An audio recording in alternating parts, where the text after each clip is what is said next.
Voy! De. Bunda tushirgan gap bu. Mana. Bak şuradaki ya bu. Bugün 2025-yilda 9-ayın 23 kuni. Kimning shimilik beqidan maynak shimilar batı, üzmügen shimilar bormi yo'qmi?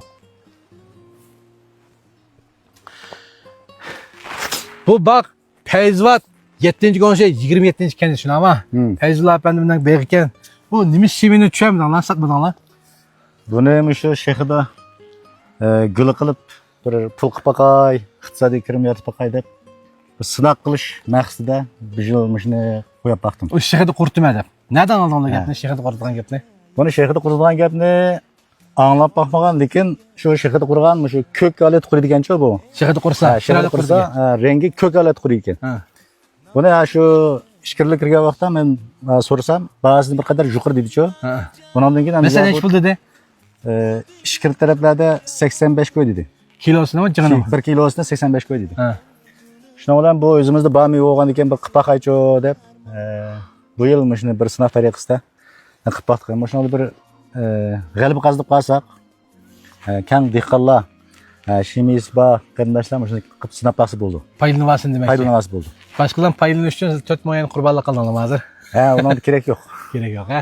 Sizni yaji qo'ygan kechim bo'lmaydi. Shu. Unda sizcha qanday qilyapti bu mush qurishi? Hozirgi qurishi mayli normal. Lekin bizniki bir bosh qatirayotgan masala shu ma to'n tatgandan keyin bu mana bir yig'ilib yotdi-ku. Ha.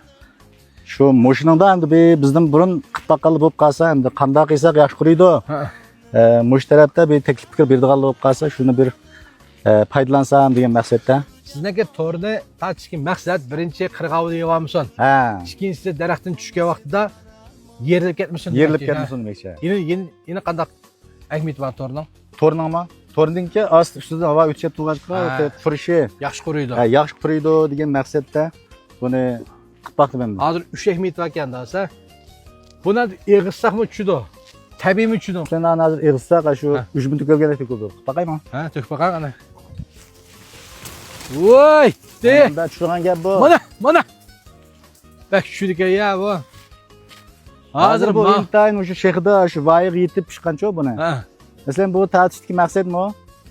Masalan ichki taraflarda bolalar o'qiyotgan, urug' tuqqanlar va qarindoshlar olib qolsa, shu linkoga sanmagan tabiiy voyaga yetib pishgan mushtaq shimilarni sep bir tetpaqson deydigan olib qolsa, biz aloqalashsa, mahbidan ya o'zi kelib elaversin bo'ldi. Sit berem do'q. Set beramiz. Ma odatda quritgan shimilarning o'zi asosiyatdan man lajilarni quritadi ekan, 80%. Ma'noda asosiyatdan hammasi eng sortliq yaxshilarini quritishlar. Faqat satmoqlik ma bor. Faqat satmoqlik. Faqat satmoqlik. Yaxshi chiqibdi. Buning bahasini telefon qilsanglar, bu shu Feyzullah efendining o'zidan ko'rsanglar bo'ldi, siz telefon numarani bir deb beringlar. Mening telefon numaram 153 84 98 25 00. Shu bilan aloqasiz bo'ldi. Shu bilan aloqalashib, shimi lozim bo'lganlar yapaqsanglar bo'ldi. Bu shiminiki qand tarkibi nihoyat yuqori ekan. Yesanglar, men shu bu yilgi tafa yegan shimilarning eng tatlig'i desam bo'ladi mana. Meyli qurganlari bo'lsin, qurmaganlari bo'lsin, nihoyat yaxshi qilib qolibdi hozir. Kep tetib boqinglar. Kep tetib boqang pul olmaymiz, ha?